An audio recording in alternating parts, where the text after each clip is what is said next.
Hello, everyone. Uh, this is uh, Hi. My name is Rana Atheya. I am the founder of DogSpot.in, and I have with me Ashish today, Ashish Anthony. And Ashish, I think we will get some more people joining in some time. So yeah, we can see some people joining in now, and there Hi is guys. Sandeep. Yeah, so there is Sandeep who is saying hi. Can you also see the comments on the left, right Yeah, hand yeah, yeah. side? I can say yes, yes. Cool. All right. Yeah. Yeah, there is somebody, asking where is it located? That's a very good question, right? So, very interesting question. Where is Just Dog located? I know you are located in Ahmedabad, right? So, Yes. and how many cities you guys are there now? So we are there now in about 13 cities. We've got 33 outlets. There are some cities who've got multiple outlets, like Bangalore has got 7 outlets, Ahmedabad has got 6 outlets. So Okay. we're strong in the west, now going to south, and eventually Okay. planning to come up north, closer to you. Cool. Okay. So we have a lot of people joining us. There is somebody who has joined exactly what I was about to tell. So this session is somebody has asked, Radhika Verma has asked, what is this session about? So we have not yet started the session. We were just waiting for some more people to join in so that we can start the session. But very right question at the right time. So we are going to be talking about pet industry in general. I and Ashish go a long way back, so we'll discuss about what are our learnings from building companies in the pet industry space, and we will be talking about things like how is pet industry different than some other industries, what is happening in this industry from last probably a decade or so, and what are the new things which can come up. And we will also be talking about how is the industry taking up during this lockdown, and some basics of running a business also. So, basics of running the business are generally the same. So for everybody, I and Ashish met a long time back. I mean, I think we met in 2011. I 2011. used to, Yeah. yeah. So I used to do dog spot photography at that time. So I used to travel to every dog show in the country and dog events, and used to go there and uh, click photos in the dog shows, and then used to put them up on dog spot. And that is where I met Ashish the very first time in 2011 in Baroda, and Ashish was actually showing some of his dogs. And I remember that he was a certified dog trainer. And in 2011, there were very less trainers who were certified from outside India. So Ashish, tell us about those days. I mean, they were early days, right? So Yeah. So, tell great, us Rana. about how. It's Yeah, yeah, yeah. been long that I've been wanting to have a chat with you on something like this, exchange some ideas. And yes, we did meet in 2011, such a long time and a beautiful journey from there. It's also the right time that we got to do this business. I'll tell you why. When I started this business, that time the great recession of 2000 financial recession was happening, 2009, and all these things, all banks were going. So I was working for the corporate sector. So I worked for Unilever, Shell, ICICI Bank, and Barclays. And Barclays withdrew from India at that point of time. And Barclays just gave us a few months' salary, and they said, "You need to fend for yourselves." And that's where we were wondering, now what next?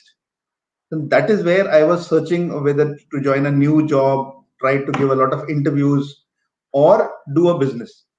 And I was trying to analyze so many things on how to do business and so on and so forth. And that time I had 6 dogs at home. Like you said, I was showing some dogs, and I was, in fact, I was not even near dogs till I was a young kid. Later on, when I got a dog, and once you have a dog, you keep going deeper into it, trying to know more about it, and so on and so forth. And that's how. And I thought the pinnacle of anything related to dog is the dog shows, and that's where I ended up. And I was showing the dogs when I met you. I Incidentally, think you that were. was the Yeah. incidentally that was the last show that I attended. After that, I did not. ever show my dogs because I found that that's the wrong place for me, because showing dogs is a different ball game altogether, and I Yeah, was built for something else altogether, and that's yeah. when I decided to stay out of it. Cool.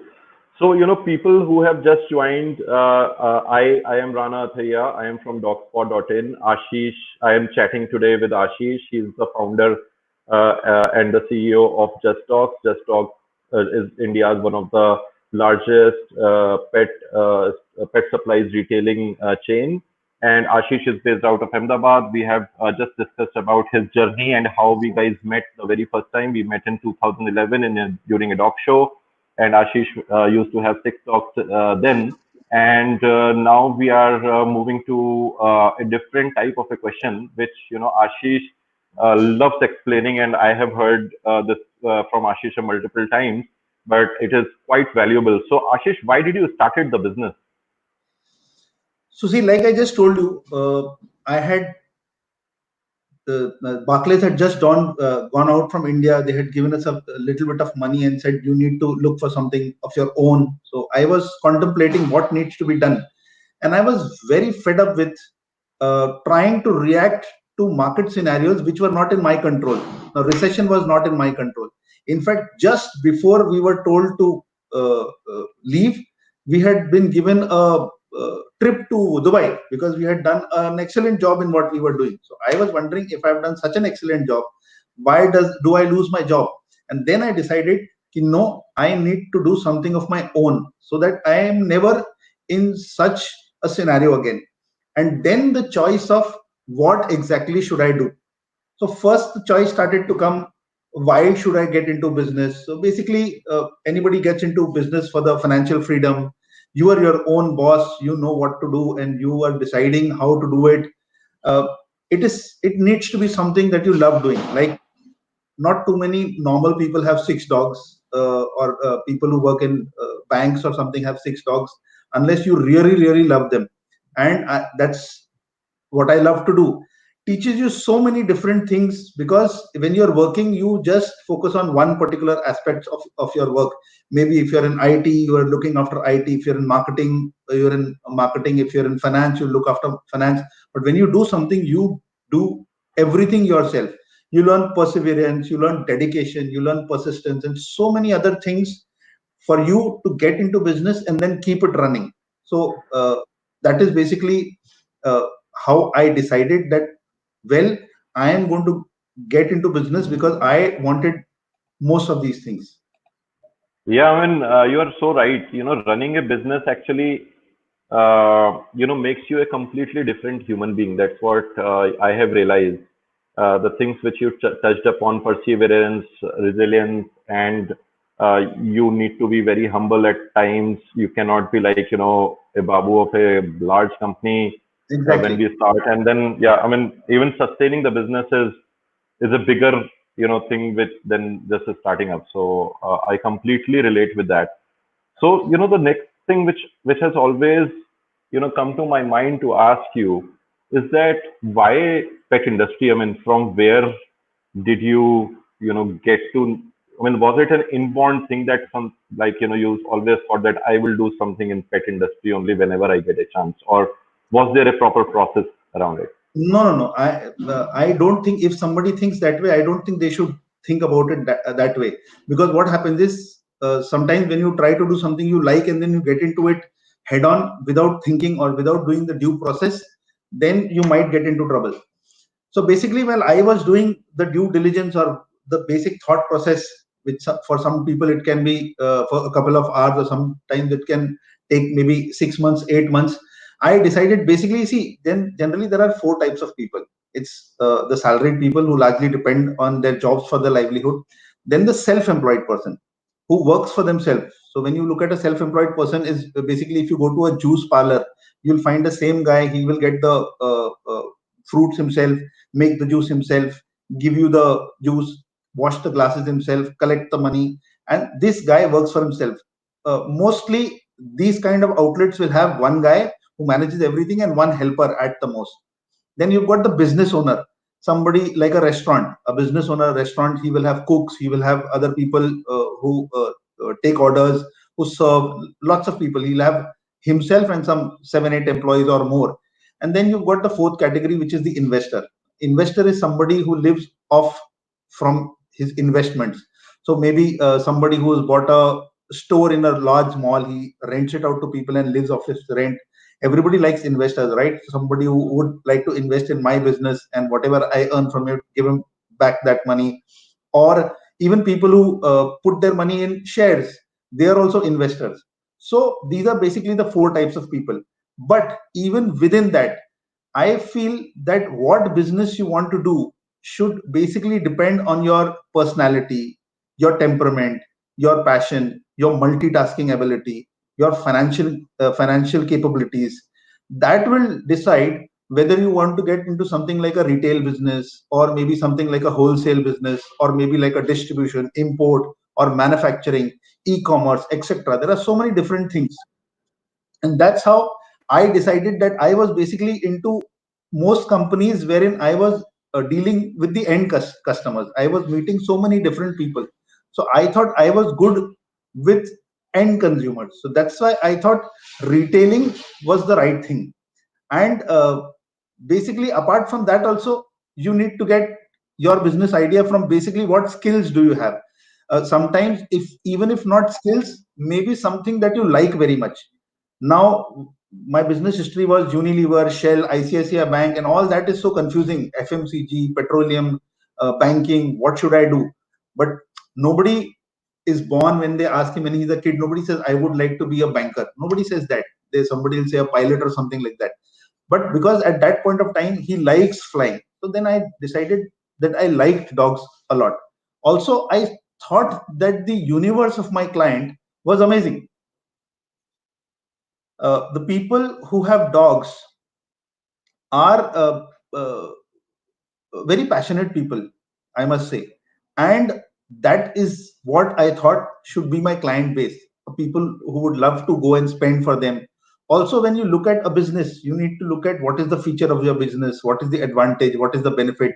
If I have to explain this concept, maybe if I explain it in your terms, like e-commerce, what is the feature of e-commerce? E-commerce is something wherein you can just, from your comfort of your home, you can get to see all the products and buy it online. The advantage is the customer doesn't even move out of the house and buys whatever he wants. Benefit, look at the benefit to him right now in this COVID scenario. He doesn't need to go to a shop, interact with people, think about wearing a mask, having a pass to move around, and he gets whatever he wants at home. Then I had to decide what is the price segment I want to get into, whether it was economy, mid segment, premium.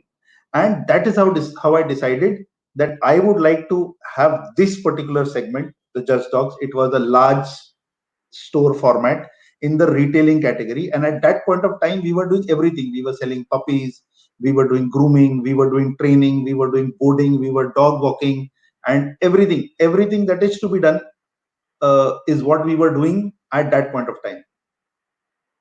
Yeah, so I mean, in short term, I have seen a lot of businesses doing a lot of other things just to survive for a long term goal.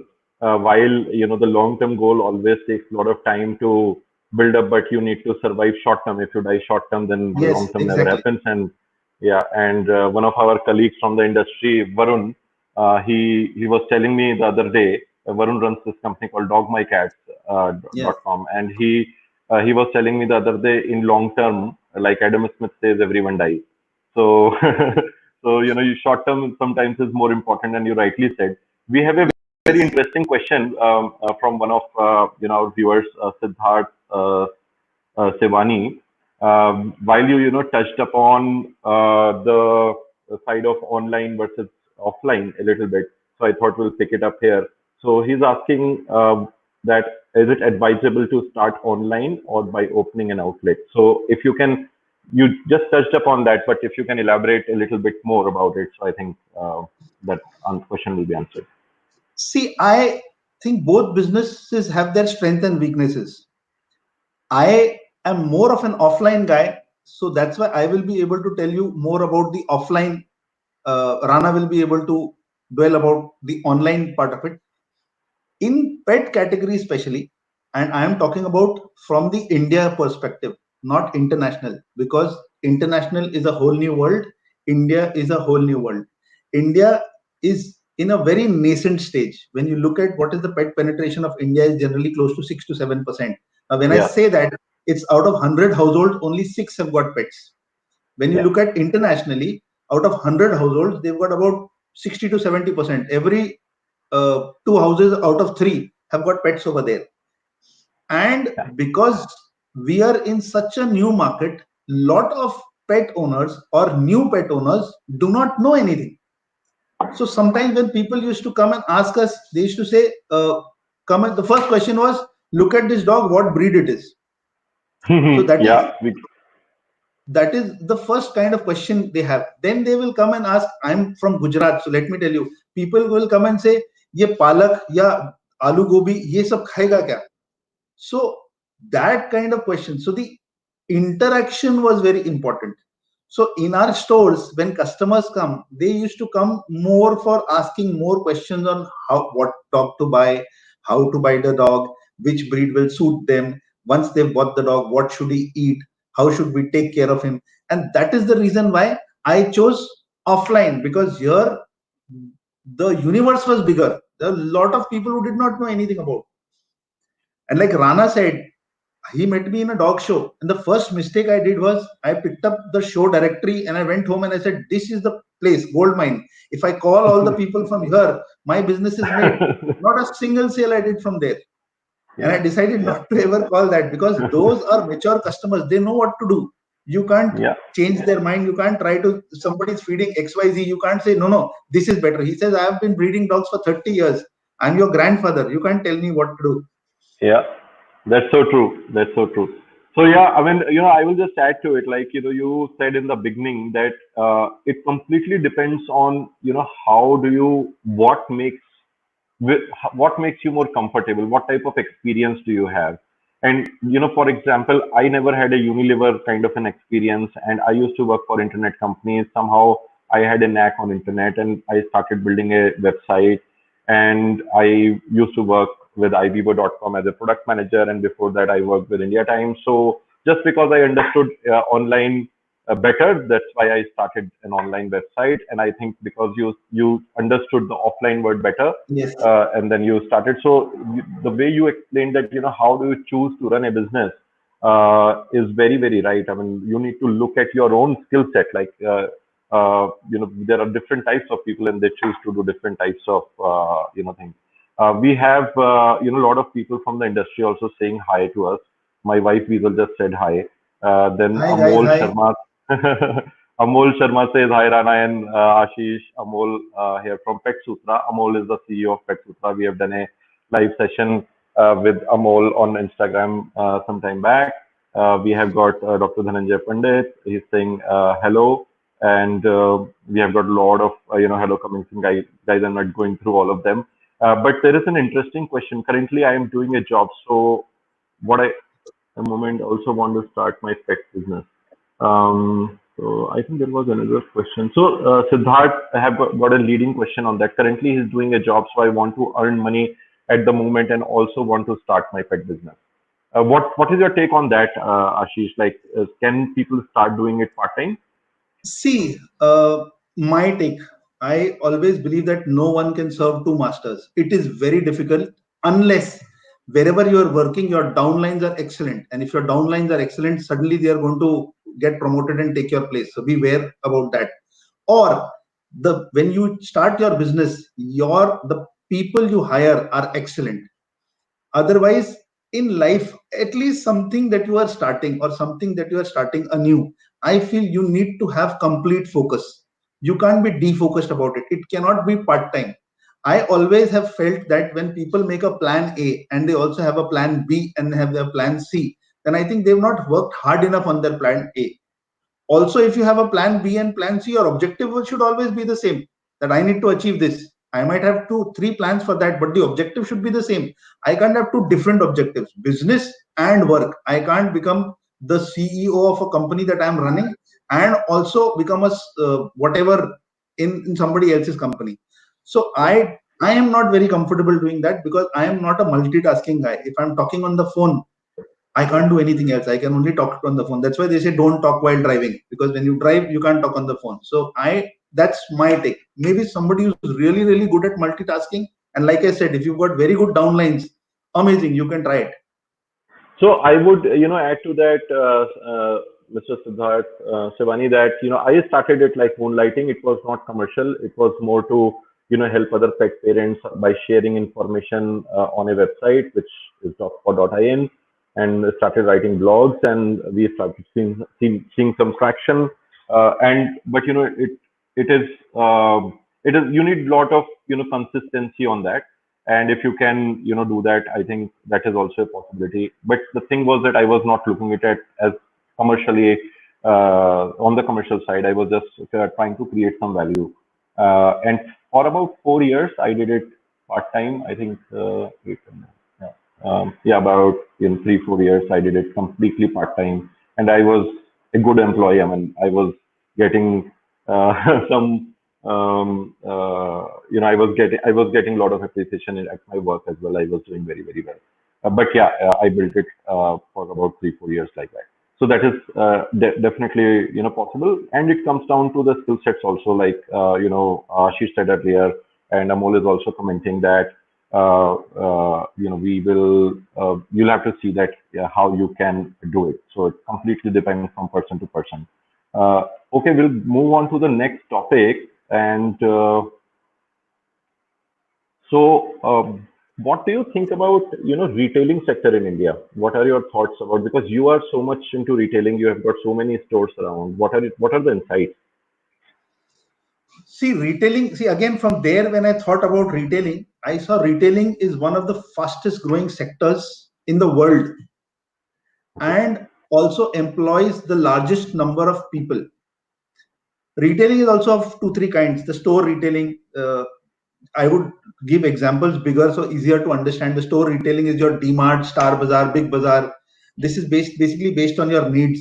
Then you've got specialty retailing where you've got your Chroma, you've got First Cry, you've got Hamleys, you've got Just Dogs based on wants. Then you've got the non-store retailing, which is e-commerce. The Eureka Forbes guy who used to come and do your carpets to sell his vacuum cleaners. That time you used to not get it in any of the stores. Your TVCs, where you can see those advertisements on TV. Then your vending machines. So these are all different types of retailing. Uh, and retailing, like I told you, you get in touch with the end customer. You get to know the pulse of what he needs. You can be very agile over there. You can basically understand what is going to be the next step, or it's very easy for you to understand where the market is shifting. And that is why I feel whenever you are in retailing, you can do much, much better, because sometimes when you are not able to see the customer, you're not supposed to see his expression. In retail, a customer will come fight with you, will have tell you all your problems. Maybe in other businesses, it may not be so. Somebody who took a Coca-Cola from a vending machine and it did not have a fizz, it cannot tell the vending machine that something went wrong. And that's when we thought of getting into this specialty retailing, and then to do it as a chain across. Got it. I would be taking one question from Mr. Sharad Sharma. In your experience, is the society becoming more pet friendly, or is it just the same families that keep pets one generation after another? What do you think? If I Yeah. if I have to answer that, we have come a long way, even from 2011, and we've come even longer from the time when I first had a pet. When I first had a pet, my entire building used to not allow me to walk slowly in the compound. They used to say, "Ab jaldi isko bahar leke jao, and whatever you want to do it outside." Because there are kids coming in, there are grannies coming in, and so on and so forth. It was very, very difficult. Today, let me tell you what are the kind of people who buy pets. First, people who had a dog had it basically for the security reason, that I have a dog, it will help me with doing some security, and it was not uh, a companion, if I have to call it. Today, young couples who get married and don't want to have a child soon, they have a pet because it makes them feel like a family. Secondly, people after their 10th and 12th, their kids have started to go out and study. Suddenly, there is a gap in their household. They buy a pet. People who retire from their offices, they buy a pet. people with single children, they want to teach their kids sharing and caring, because see, when you have multiple children in your house, there's a different way a child grows. And when you've got a single child, a parent starts giving the child whatever, anything and everything that the child wants. There is too much of love, but then there is a difference in how he grows. You put a dog and the entire story changes. So now dogs, cats, or other animals have started to become companion animals. And then the next thing that is started is the humanization of pets. And that is why there is so much of buying. Every neighbor, like you've got golden retrievers today, the entire building likes the golden retriever. Some people will also take that golden retriever to their apartment for some time. Auntie, can I take this dog home for half an hour or 1 hour? That is started. We've come a long way, and we still have to go a long way. Yes, there Yeah. are problems. Yes, there are people who don't like strays. Yes, there are problems where people don't like the dog in the same lift. But there are more people who like the dog. Yes, I'm not saying yes, everybody will be scared of a Rottweiler or a Doberman in a lift. So, Yeah. but it's come a long way. So, I know Mr. Sharad Sharma from my childhood days. I used to read his name in IKG magazine, and he would also have seen, but I think he's asking this question to understand is if we are also experiencing the change what he has experienced. So that's what, my take is. And I remember, Ashish, the first time I think in my memory when I would have had the first puppy picked up from the street and I got it at home, we used to get the leash for, I mean, there were no leash, like chains and the collars, right? वो chain होती थी iron type का कुछ ऐसे बना होती थी, and uh, collars used to be like these very poor quality leather, और अच्छी quality का भी कभी कभी मिलता था जिसमें पीतल Yes. पड़ा रहता था, but we Yes. used to get them on hardware stores, and there were no pet shops as such, Hmm. and dog food came in late 1990s. So, we have seen a huge change. I mean, from where I see, even going to pet events, I remember, I think the first pet event I attended was in 1994-ish. And, since then, everything has changed. Look at, where we have come from, those small events, and then we get, events like PetFed, which are like humongous events. And so I think definitely it has changed. There is a leading question uh, on the same topic. So I'm picking up here by Melissa Thomas. She's asking, how do you project the Indian pet parent ratio in the next 5 years?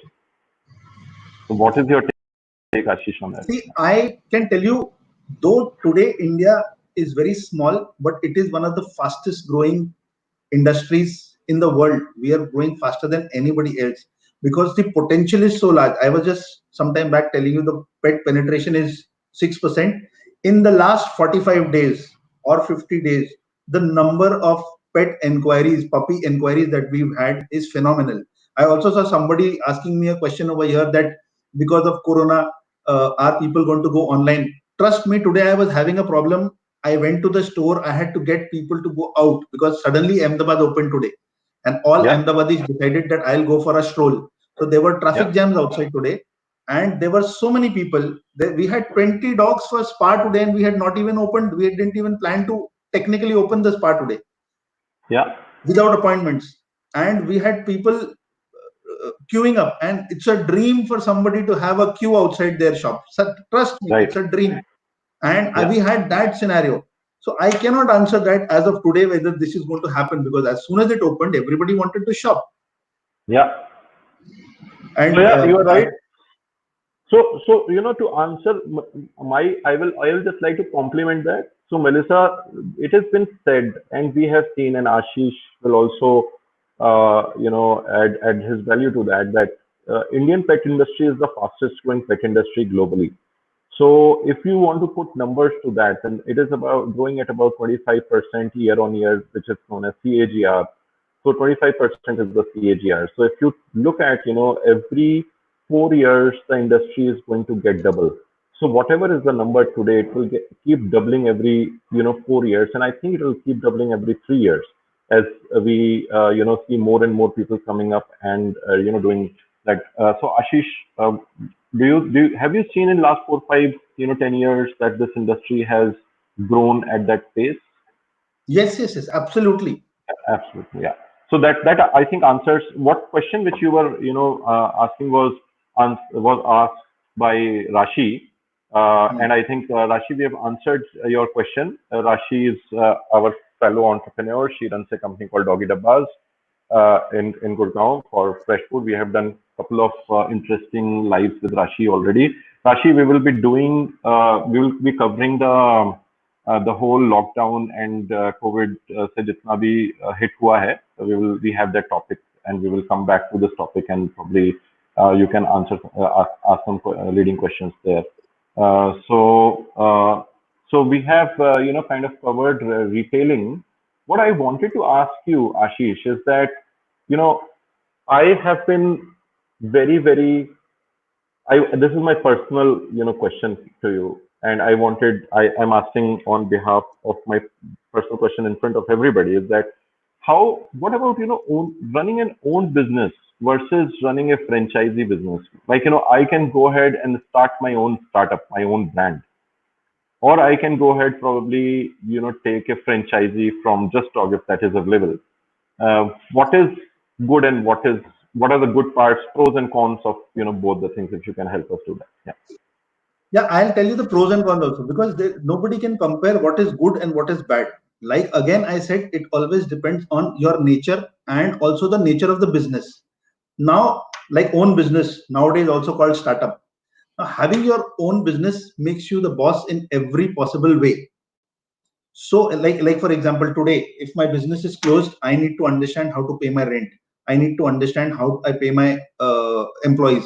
I need to understand how I pay my bill, where I get my money from. All these are my problems. And everything else you can also own business also gives you a lot of freedom. You can do it part time, like the gentleman was saying, can I do it with something else? You can do it full time, you can do it from your home, you can do it from a rented place, you can do it from a garage, which is very popular. Most of these garage people have gone on to become big people. Amazon, Google, Apple, all these people have become big companies, and they started from there. In your own business, you start making your own decisions. Your profits are yours, also your losses. If your idea solves a problem, you'll really make it big. It depends on what idea you got. If we were also saying, if you're a scientist, you can get an idea to patent something. Today I was seeing on TV, there was somebody in Israel who got a mouth opening for the mask. So if it's a good idea, it'll do well. If it is not, then it'll bomb. Then you alone have to make your business survive. In bad scenarios, you'll have good times, bad times. You will have to know how to navigate your business through all those times. You'll have to put your time, money, expertise, everything in it. Like sometimes when I see businesses, people think it's a good business. They start opening a business, then they'll buy a fancy car, then they'll go to fancy restaurants for lunches and dinners, and then they don't see how to manage that. So all these, I would rather go and buy an eco instead of buying an i10 if I'm just getting into a business, because the eco will help me move stock, move maybe a dog or something like that.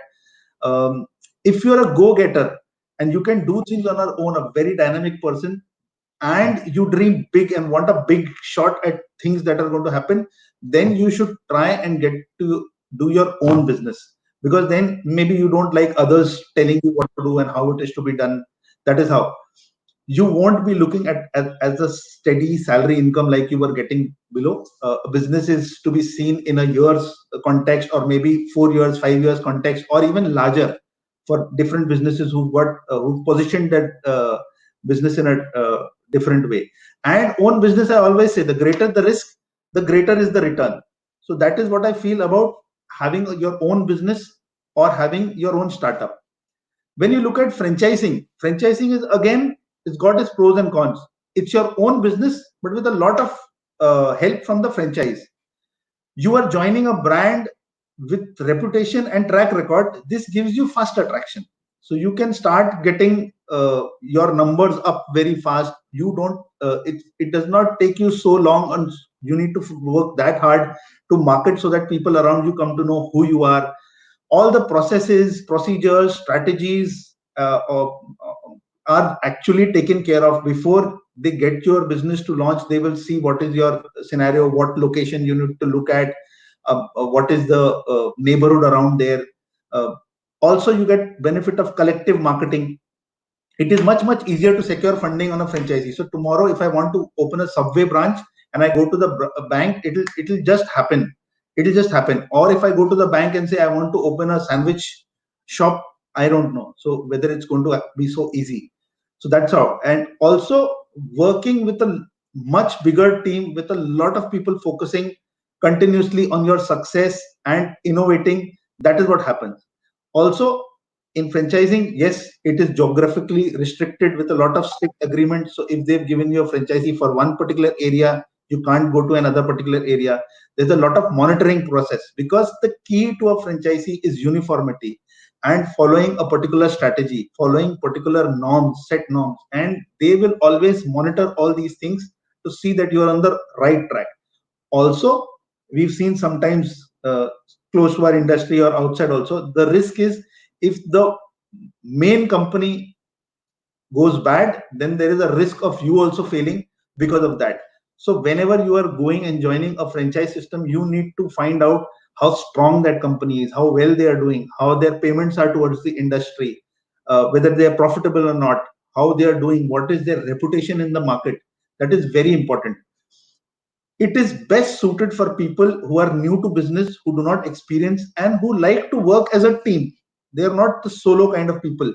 So that is what my take is on the balance of the own startup and the franchise business. So that's a very unbiased opinion and very nicely put by you, Ashish. I have been getting these things like franchisee versus and for even DogSpot, people companies like Franchise India keep approaching us, and then we say that we don't get it. I mean, because there are pros and cons of both the businesses, and I have seen a lot of franchisee businesses saying that no, there are no cons of this. There are only pros. I mean, and you have put it beautifully right there very nicely.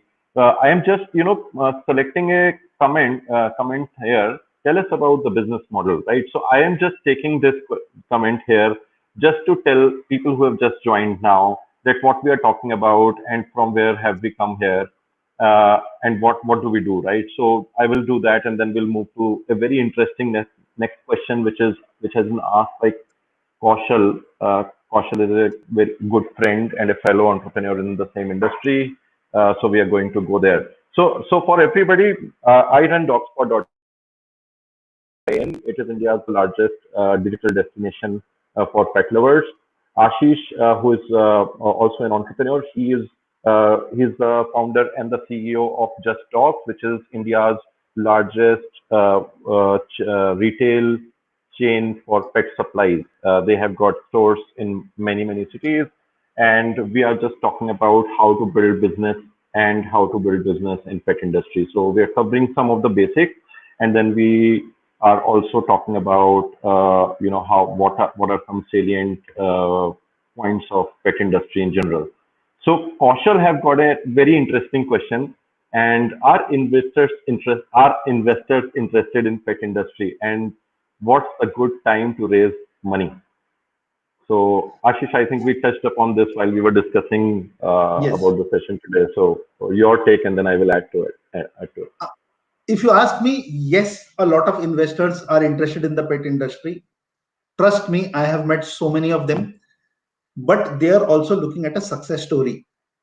Not, I don't know. Yes, there are few people who've got funded, but once you've got two or three big companies who make it big and make it a success story, because everybody knows there is a lot of promise in our business, but everybody also knows that this business is very unorganized as of now.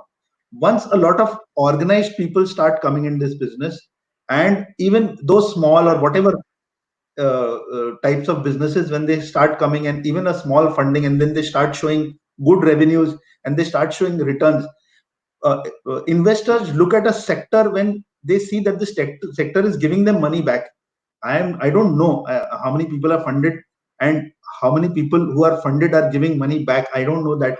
So, and actually everybody is trying to do their own. When I am going and meeting people who are interested in investing to us, I don't have the information of the rest of the ecosystem. I don't know what anybody else has done, how it's happening. And like we were discussing earlier also, we have not yet united the pet industry right now. So we do not have so much of, in fact, the maximum amount of ideas sharing or this kind of discussion that started happening in this last 60 days. What DogSpot is doing is in a amazing thing. All these people are coming over here. It breaks the ice. You can start talking about different ideas, and that's how it will help. And that's my take. Rana will be able to help you more with this. Yeah, so I think Ashish, very nicely put together by you. I think we definitely need a very big, large success story. What is my experience till date, and what I feel is going to happen in next few years is that we just because the size of the industry is still not very large, while it is growing very fast, and we might start looking at some large investors to come in and investing in next few years. But earlier they were shying away just because they do not see it as a they were not seeing it as a very large industry. Where I have been very hopeful because we can see it growing from inside. I mean, look at number of pet shops which have come around. So I think one is that's a great point by Ashish. Once we have a few success stories, then we will get some financial investors interested. However, when we say that there are a lot of investors who are interested, we are talking about investors who are investing in the business model, which are more profitable and which can make some money and returns immediately. If Kaushal, you are asking about people who are investing from the finance in like people who are investing in companies like Flipkarts of the world, or maybe Ubers of the world, or Amazon kind of companies, then we have not yet seen those kind of financial investors and coming and investing in the industry. But I think it will happen very soon once we start building some more big and successful stories in the industry. So that's what I feel. I will take another question and then we'll go back to our discussion. So Subhesh is a dear friend and he runs a company called Basil. You might have heard about it, Ashish. He's Yes, based out of a very Gurgaon. good friend of mine also. Awesome. Yeah. So Subhesh, I have a question here. Sir, with the coming digital business model, how can retail stores coexist with changing time and maintain footfall as it used to be? I think you have just spoken about it while Rashi asked that question, but I think in case we left something there, you can answer it here again. Yeah. I will tell you the same thing. Uh, I had the same questions 4 or 5 days back, but today I am convinced that it's too soon to tell. If people knew how the customer behaved, then everybody would have had positive businesses on exactly how the customer behaved. You don't know how the customer behaves. So, like today, we had a rush at our store. We don't know what's going to happen tomorrow. So, let us see. I am very hopeful that both these industries worldwide, when we look at the general retailing industry, also, it's really growing so well. You have clothes which are sold online, but that does not mean that the Arrows and the Louis Philippe and the Van Heusen of the world will shut down. They've got their own place, and e-commerce has also got their own place. Yes, this is a different scenario. Maybe for this year, a lot of things will be done differently. The way people do business is going to be different. Like you see, nobody goes out without a mask nowadays. So uh, the way you live is going to become different now. Yeah. So, what are you going to do in a leisure time? You go to America. Now you're not going to do it. So everything will be different. So let's see. Let's see how it happens, and then we will maybe know better. Yeah. So there is one comment, I'll answer that. So I want to start a pet store since 2 years and I have 7 years of experience in that. So can we expect the future in pet store? Could you help me out with that? Definitely, I think Ashish will be more than happy to help you, Chandra Chandu. And you can drop a message to Just Dog's Facebook page, or you can drop it, drop a DM to us, and we can connect you with Ashish. Or you can look at their website also, Ashish. Ashish, just Ashish, right? So that's there. So there is a very interesting question on mobile grooming by Mr. A.K. Mittal. We will come Yes, to I that. saw that. I was going to Yeah, point you towards that. yeah, and I remember when I came and met you in Ahmedabad, and you were telling me about the grooming van business, and Yes. your ideas were like amazing idea, like the clustering and all those things. So we'll come to that. Let's just speak about. I think while we were discussing about the investment, you did touch upon ensuring profits in the business. And I have, whenever I have spoken to you, while retail business is a great business, but to make it profitable is another challenge. So tell us more. Tell us about it, right? You have been running a profitable business, and what does it take, and what has been your experiences around profits in the business? See, my take, see, every business has got a model which they are working on or a plan that they are working on. Somebody is looking for with a long-term plan wherein somebody is trying to build a lot of value. Like we've shared our ideas on that. And then he says, let me look at this value. And eventually, when an investor comes in or somebody wants to pay for this value, and then I will look at the profitability part of it. Also, there are businesses that, like we are talking about, the reason why we are sharing it, a lot of people will come out from their jobs and maybe wanting to do their business, so they are looking for immediate returns, so they would like to have returns as soon as possible. I have always thought that any business, whenever they are planning, they should always plan that if funding does not happen or if a bank doesn't give me loan, do I have enough, or does my plan show that I am going to start being profitable or being able to, or is the business going to take care of itself? So some of the few things that I've always found over there is you should always ensure that you have adequate funds. I always have people coming and saying, I have X amount of money now and you require Y. Can I start with X and slowly get to Y? Yes, you can, but it does not happen, because somewhere if you are stuck, then you get into that negative spiral going downwards and nothing can stop that from there. Secondly, you need to hire the right people. You need to spend time on your team. Your team is what takes you forward. Then you need to focus on finding and retaining the right customers. Like I was just talking sometime before that, when I started, I thought, wow, I go to a dog show, pick up their catalog, and all these people have dogs. These are going to be my customers. And I found that they were not my customers. So, what is the right set of customers that you are targeting? You should know well. Also, you should use all your resources well and cut costs from day one. It's not that people who are making loss should be cost cutting or should be using their resources properly. There's, if you are not going to give a printout to somebody external, you can take a printout on the other side of a sheet and then use it if you're using it for a rough thing. What's wrong in that? Motivate and empower your employees. If you've got that long chain of line wherein for a small thing, if your employee says, wait, I will call my boss, and he calls his boss, and by that time you give an answer, the customer is not interested. He should be able to give an answer at that particular point of time. I always feel that you should have a plan for at least 3 years, and you should always keep measuring whether you are on the plan. Unfortunately, I always see in the pet industry, sometimes when I ask people, kaisa lag raha, how do you feel this month? He says, I don't know. We'll see by the end of the month. We always have a plan that on the 10th day we should be here on the, like any other business where you are working in a sales team, you've got a target and you're measuring where you are going. Most importantly, never let your capital erode. The day you start eating away from your capital, that is the start of trouble. I feel that is the most dangerous sign. Also, marketing makes sense if it appeals to the customer. Like nowadays, if you see marketing, social media marketing, very precise, goes to the customer.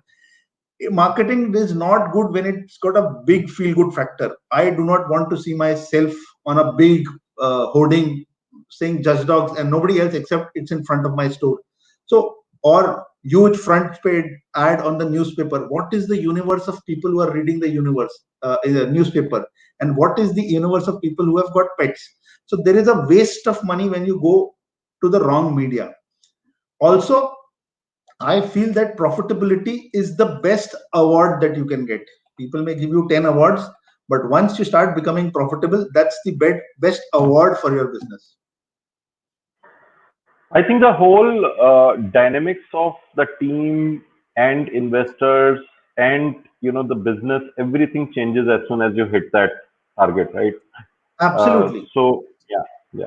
So yeah, I mean that's a great point. I mean the award point is is bang on, and that's what I have seen that as soon as you are profitable as a business, you can win a lot of more things, and you do not have that headache on your head, and things completely change. They start looking in more positive direction and all.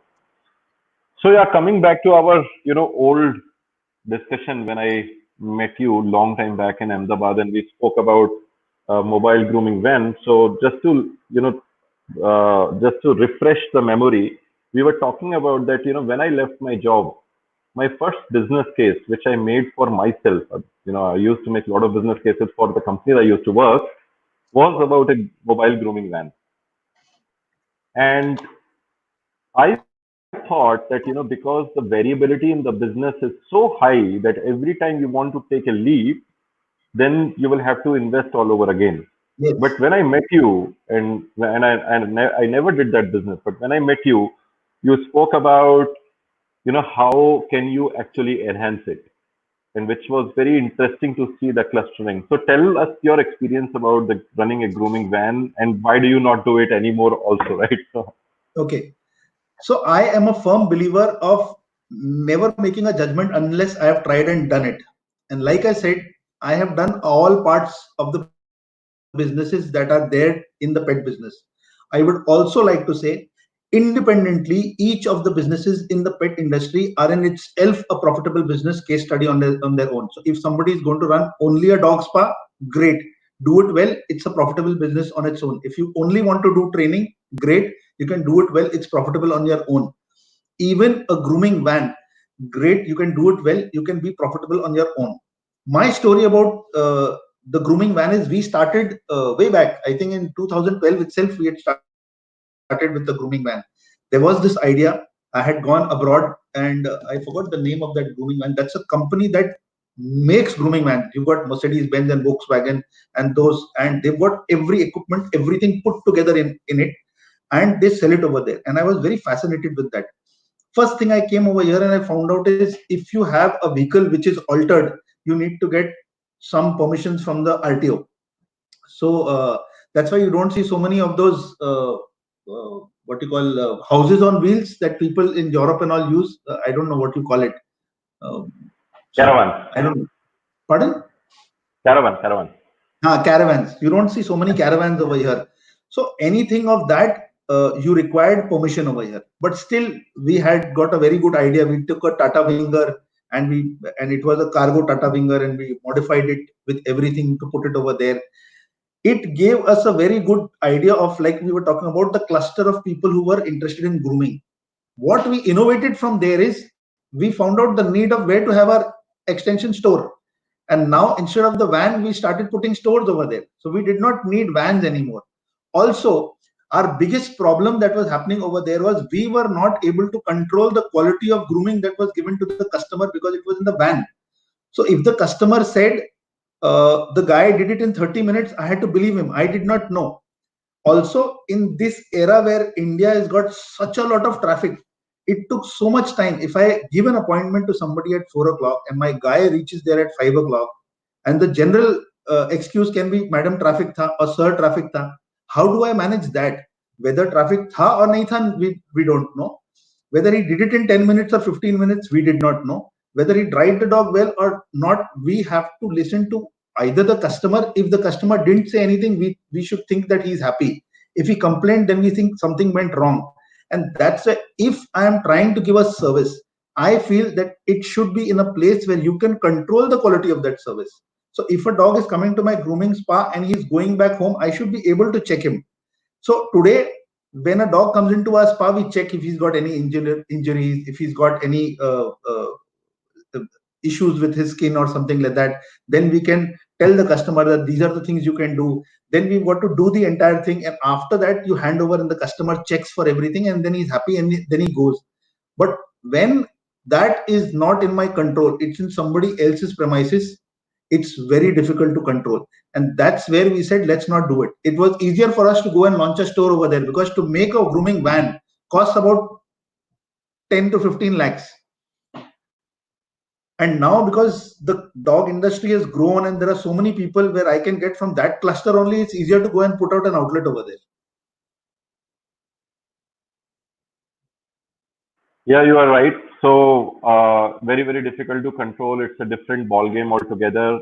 There are ways to make it work profitable, but if you are operationally very savvy and control these things, I mean, it's a good business to go on. I have got very interesting questions actually. So there is this gentleman called Mr. Sunny Somra. I know him personally just because he runs a company, pet-related company out of UK called petaddict.co.uk. Sunny and I know each other from a couple of years. We have been chatting around, about some e-learning courses. What is your, take on e-learning courses in pet care in India? I don't think we have any. I mean, there is NVSync, and then there are, I think now after this whole lockdown thing, some more courses might come. Have you seen courses around? I have not. And if yes, then what is your take? If no, then what is your take? I have not seen in India, but there are a lot of international e-learning courses. See, my take is 50-50. I would always say e-learning can be better of a refresher or an advanced course. I'll give you an example. Try to teach me training online, how to train a dog. Because when you are training a dog, there are two things involved. One is you and one is the dog. How are you going to react to the dog, and how is the dog going to react to you? Now, I will tell you a very comical story about I was training two of my employees on how to train a dog, and we were doing with a Rottweiler. And every time you said the word down to the Rottweiler, he would growl. So every time Okay. these guys would say down to him, they'd say down, and before the Rottweiler could do anything, they used to leave the leash and move away 2 steps, because they said he's growling and he'll bite. So the most important thing when you are working with animals is how to handle them, how to handle them nicely. I don't know how to learn that from an e-learning place. Yes, they can tell me the processes, but I need to go and practice. There are some things you need to. I don't know how to learn grooming from an e-learning places. Yes, if I know all the basics, and then somebody teaches me maybe grooming a what you call cocker spaniel, or grooming a particular poodle or something like that. When I know all the basics, what are the blade numbers, which blade to use, what cut to use, how to do the scissoring, and so on and so forth, then it's okay. But I don't know. You will be able to tell me more, because you are more. These platforms, these are something which is So yeah. in So that direction. you're absolutely right, Ashish, that you will need something practical to be done. So once you have a little bit interest and you have done something and you want to enhance that stuff, then you can go definitely online and do some courses, or do some courses and try it out offline. I mean, you'll have to have somebody to interact with offline probably, or you should be very active pet owner, and I think that is also what is needed. So I think it's not about the certification courses as much, but some of the pet owners should be interested in getting some basic in place.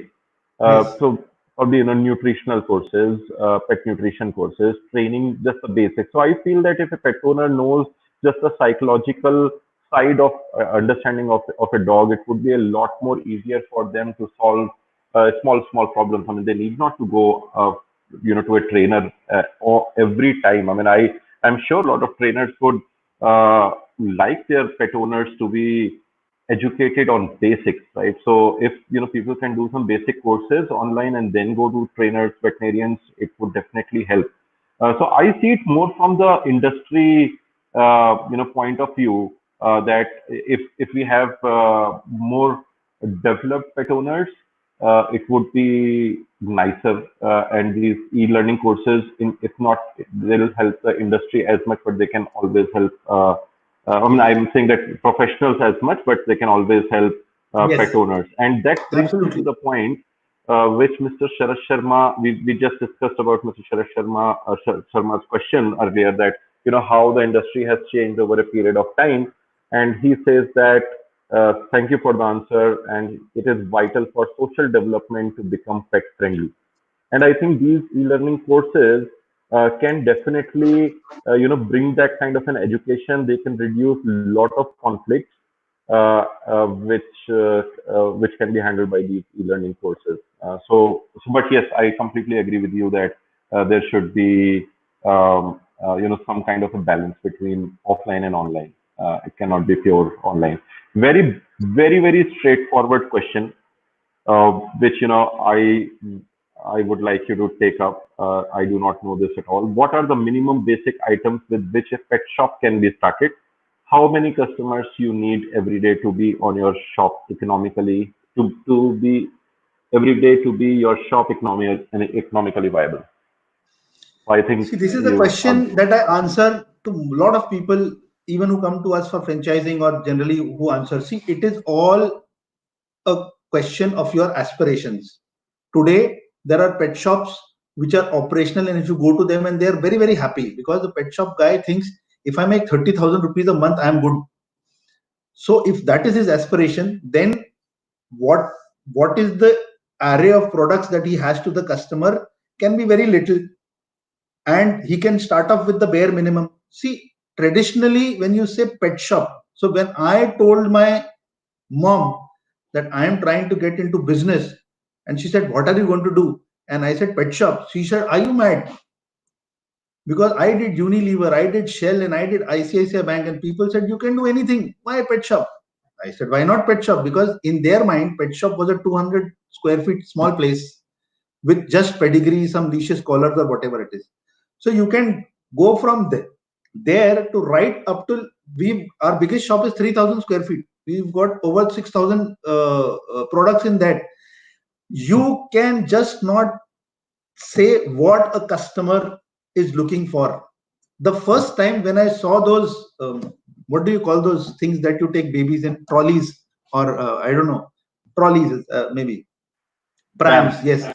Yeah. So when one of these guys from Delhi sent me two prams, I said, "Are you mad? Why will somebody do that?" Do you know what happened? I put it up in the morning and in the evening it was sold.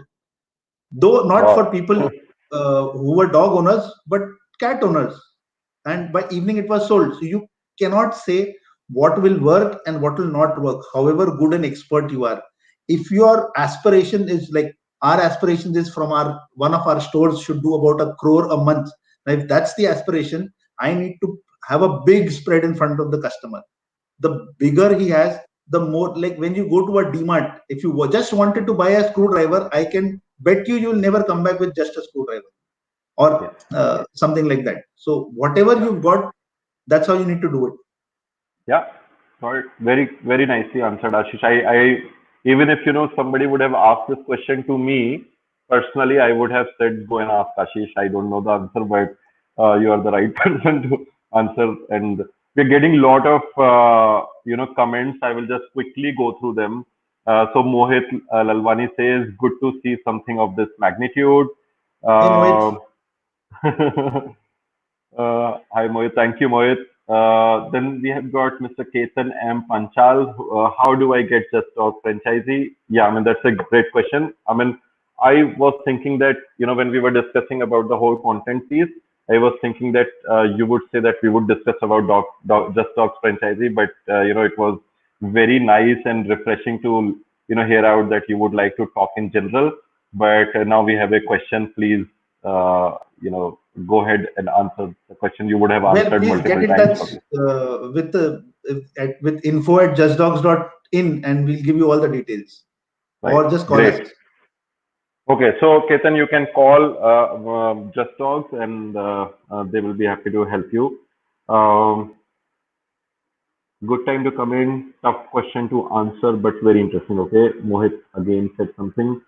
Meera from Pune says that what a powerful session. We are Thank you, going to Mira. have, yeah, thank you, Meera. So we are going to have Meera on our session. She's going to be talking about aggressive dogs. I think day after tomorrow, and I just forgot the date, but yeah, in a day or two, we are going to have that. Mr. Pankaj Tandon, he said, I like the clarity of thought, Ashish and Rana, good session. And Thank you. then we have got Mr. Mittal, asking us further. Franchise approach explained nicely helpful in decision whether and which to choose. So there are a lot of comments. Mrs. Sevani also says thank you for. Um, sorry, sorry. Yeah, thank you for clearing my doubts. And then we have a question by Mr. Karan Vaid. Karan has been our one of the leading hosts on for this live thing we do. So Karen said, debt funding versus equity. Shouldn't I take a loan and start something rather than giving equity? What is your take, Ashish? See, again, if it's a loan of 15, 20, 30 lakhs, somebody will give it to you. If you're looking for 10 crores, who is going to give it to you? Unless you've got a bungalow or you've got some farm or something like that. Yes, of course, if you can take a debt is always better than equity. But again, how sure are you about your business? Sometimes, if I am absolutely sure about my business model, today, if somebody is willing to give me a loan, I will take the loan because I know that my business model works. I know I can pay off that loan. I don't have to give any equity to anybody. Equity, people give equity when there is no other option than to give equity when they are taking money. If there is an option of taking debt, they'll take debt. But unfortunately, sometimes debt comes at a higher cost than equity. So that's the reason why. That is my take. I don't know. I have not got funding till now, so I cannot say. But that's my understanding. Yeah, I think it completely depends on the business model. So if you think your business can become 100x of or maybe 1000x, then equity makes the whole sense. If you think that your business is, I mean, and that then I'm saying 100x, 1000x on the valuation side. But if you are looking at of a business which is going to be not of that magnitude on the valuation side, but it will give a lot of money to you, and all you need is a working capital currently, then I think you are going to debt is a better option. So completely depends on the business model, and also some people are some businesses are very good businesses for taking debt, where working capital is mostly involved, and you can very quickly churn Yes. out.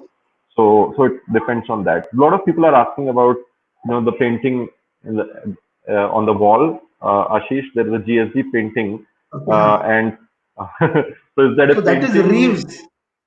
That is a painting of my dog Reeves. He passed away last year. He is the Okay. guy who's there on the logo. And if you check the Just Dogs logo, it has Reeves written inside the logo. Oh, okay. Okay. Very nice. Okay. So, guys, Karan asked about it, Meera asked about it, and then people were talking about because Bruce showed himself in between. They wanted to know more about Bruce. So, guys, I have got a German Shepherd. He's called Bruce. He's one of the most spoiled guys we have ever kept. And if I excite him a little bit, he will start barking, and then I and Ashish will not be able to talk, and he will be only guy in the room talking. So I will try to get him again, but let's finish this, and then in the end, I will get you guys to see Bruce. Bruce. So I'll just quickly. I'm going through the business. There is a question: how can one start with low investment? Very important question. Okay. So there is a question by one of my cousins. He's from Lucknow, and he has been fiddling around with businesses. Sometimes helps us in our business. How can one start business with low investment? So I think we all started with low investments, Ashish. I mean, I don't know about you, Absolutely. but yeah. So Absolutely. yeah, so I am of an opinion it is not the money which makes the business. The business has to make money for uh, I mean for you, right? Absolutely. Not it is always other way around. Uh, Absolutely. yeah. So do you agree with that? That it is the business which should make money, not the money makes the business? See, again, it is generally. I started my business here from Gujarat, and in Gujarat they say for 1,000 days you should take care of your business, and from there onwards the business will always take care of you. Also, to answer that question, yes, most service sectors are where you can start that business with a low investment. In fact, the pet business itself is a comparatively low investment and high profit business. So, if you wanted to start a spa or maybe even training or something like that, you can even boarding for that matter. All these are low investment businesses. Also, they do not require some high quality. You don't need to be a doctor, lawyer, or chartered accountant or something like that. So, Yeah. yes, Again, a direct question for you, Mr. Kshitij Agrawal, asking: do you think international pet retail chains would enter India market soon? absolutely. And I'm Yeah. still wondering why they are late, thankfully, because we are Yeah. trying to run as fast as possible to reach to that standards. Because see, what happens is in India, whenever we go abroad, lot of people, when they look at India, or generally when travelers come to India, they see cows and strays on the road. Thankfully for us, they think that way and they are not into India. Because otherwise, if they look at the calculation, they look at the dynamics in a small geography,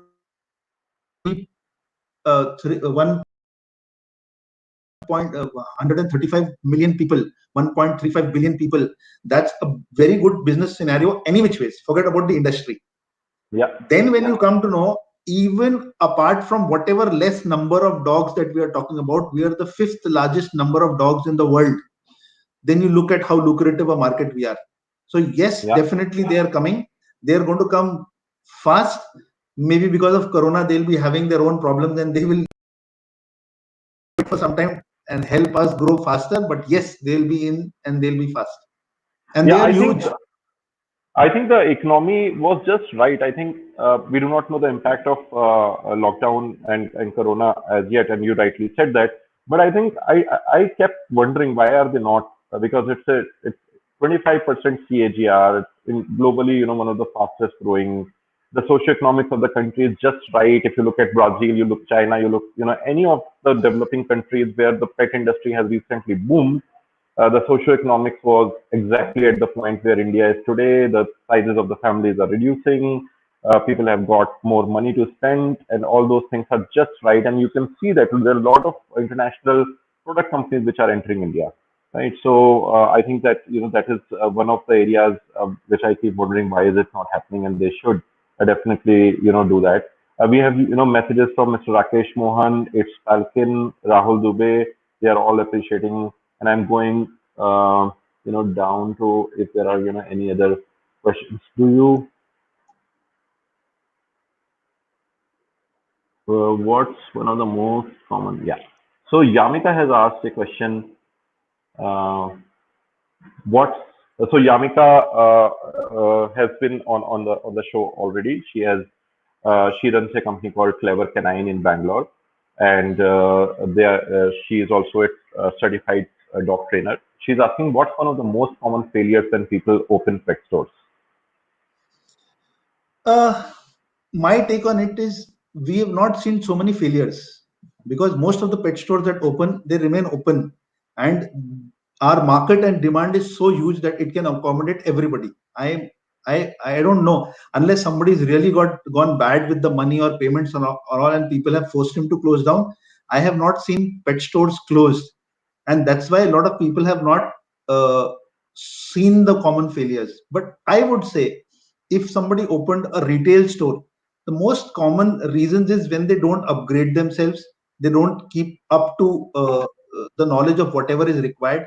Because right now the amount of knowledge that is going around, there'll be a time when the customer is more knowledgeable than the guy who's selling, and that is where the customer will eventually try to shift to a place where he can get more what you call value out of. Once you stop giving value to that customer, he no longer wants to visit you. So maybe this is one of the most common failure reasons. Or the other thing is, like I told you, finances. If you don't have adequate money, that's the other reason you can fail. Otherwise, in an industry which is growing so fast and where the demand is more than the supply, I don't see any reason. So Ashish, that makes me ask you another question, which is, how is Just Dog trying to build value? Like, how is Just Dog Pet Store different than any other store? I mean, it's basically, there are so many pet stores, right? So why would so when somebody walks into Just Dog Pet Stores versus any other pet store in the country, what is that difference which you are bringing in? See, I don't know about difference because I have not now gone to Or, many or, other or stores. what is, okay, so let me rephrase. What is that value which you say that there has to be some value? What is that exceptional value which I get when I come Okay, to this so shop? that's what we are doing now. The amount of focus that we put on training our people on every aspect. Now, whether we've got a spa, we've got our own training people. Like we said, a lot of people go abroad, get trained, and come. We've done that also, and then what we thought is, For example, one person goes abroad, comes, and then we do 20-25 dogs a day, and we've got helpers. If they are not trained how to do that, so what we do, we get a trainer all the way from here. Every year she is here, every year she goes around training people, and we have refresher trainings continuously. We are training, we get all our suppliers to send people to train our people on the products. Most, you should see the quality of the people that we employ at our stores who can help out other customers. So the educating part is the biggest USP that we have in our stores. We educate the customer right from what pet he should buy, whether he should want to buy a pet or not. We have told so many people that you should not keep a pet also, because their lifestyle doesn't fit having a pet. If you can't do enough justice, it is not required that you have a pet. So that is our biggest USP. And then the rest of a nice, great place for people to come in and shop, and big stores, big variety of things, new products and innovative things that we do. All those things are there, which others can also do. But one important thing is knowledge. Right. So, yeah, I mean, that's so true. And then, we have two people asking similar type of question.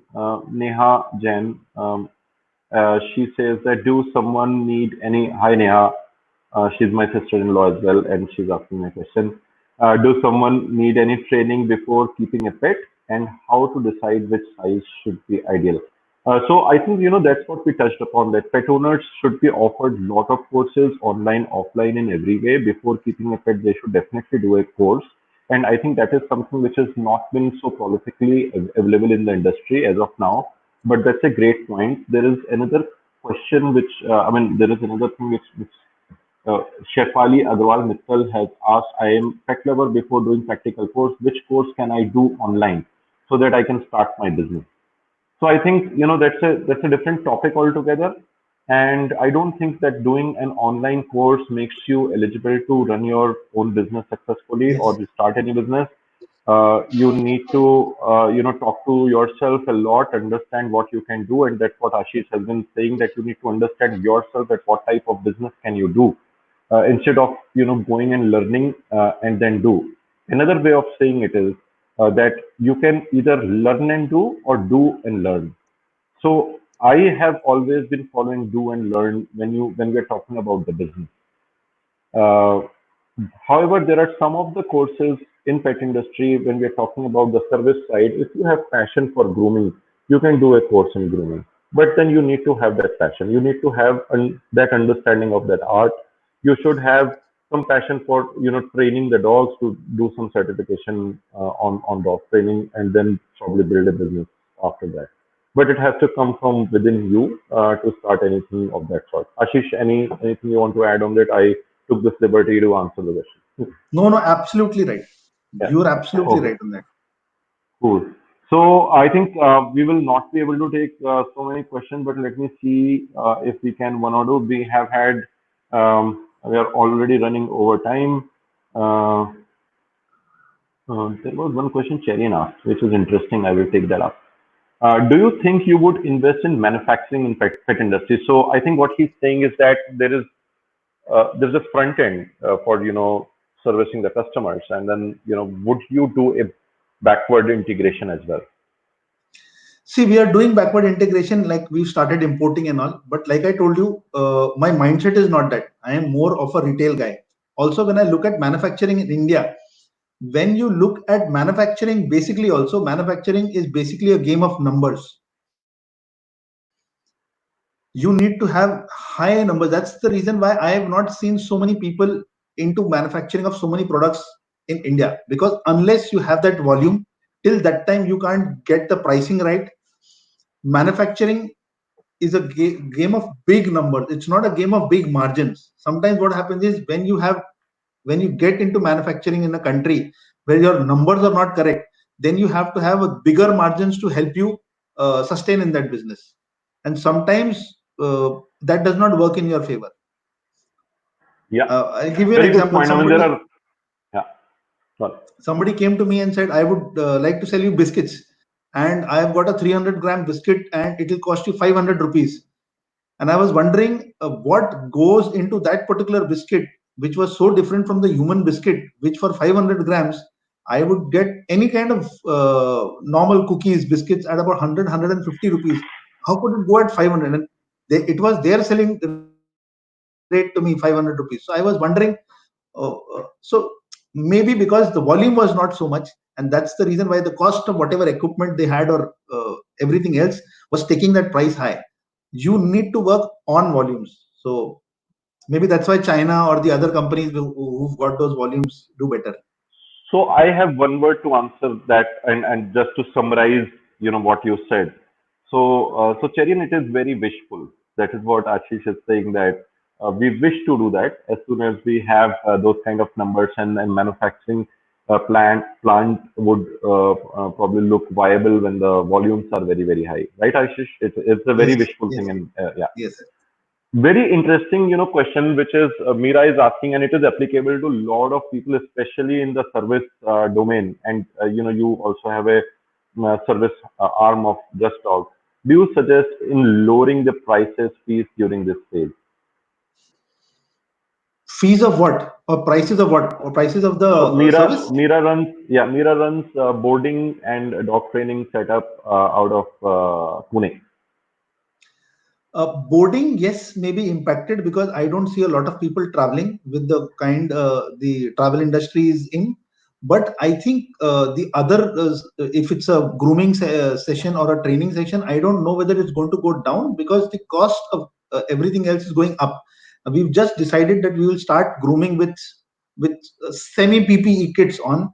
We've got so many automatic what you call sanitizer dispensers and so on and so many things. The cost of being safe is always there.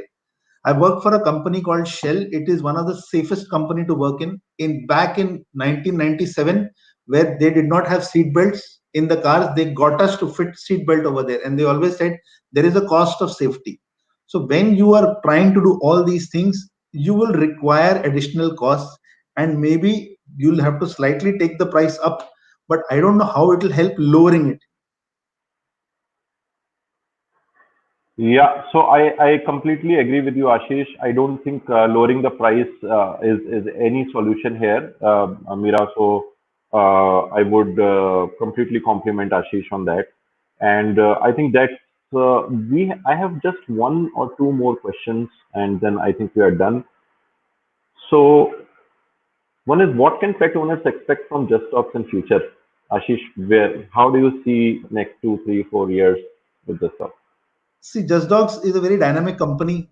We've done a lot of things and which did not help us out, or where we did not give value to the customer. We stopped that.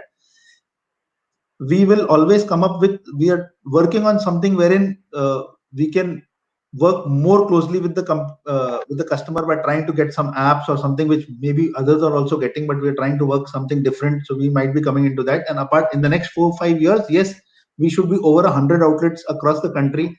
And our first goal is to reach every state, every city as soon as possible. So at least that is what people can expect us to do. Yeah. So cool. Very nice, Ashish. Anything I have missed, Ashish? Uh, Rana, it would is you like rare to? in this industry that you miss any point. You are so well read and so knowledgeable, and you are No. I interconnected with think everybody. So it's yeah. very, very rare that you'll ever miss anything. No, anything which you would like to cover up, and I may have not touched upon it. I think I have done whatever we discussed. We have kind of yeah. So now one topic which is interesting, which I kept it like a topic in case somebody touches upon it. I will take it forward. Compliances in pet industry. So we did speak about compliances and things like those. What are your take on it? Are there a lot of compliances? There are not. There should be. What do you think? See, basically, it is there is not too much of compliances. Basic registration of shops and establishment, the basic PAN, current account, lease agreements is what is the basic compliance. Then the entity specific, if you're a proprietorship, partnership firm, private limited company, that is there. For our trade Yeah. specific compliance, if you are a pet shop, see again, pet shop in India is defined where livestock is sold.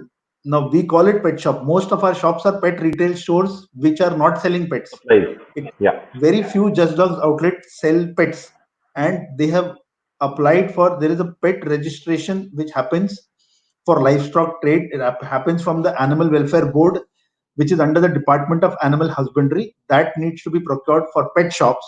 For breeders, there's a different thing. Anybody who's trading into or having something to do with livestock over there need to get those particular permissions done from this department. Otherwise, the income tax, provident fund, ESIC, GST, all those things are there. If you're retailing, your standards of weights and measures need to be seen. If you're a manufacturer or an importer, what should be there on your label?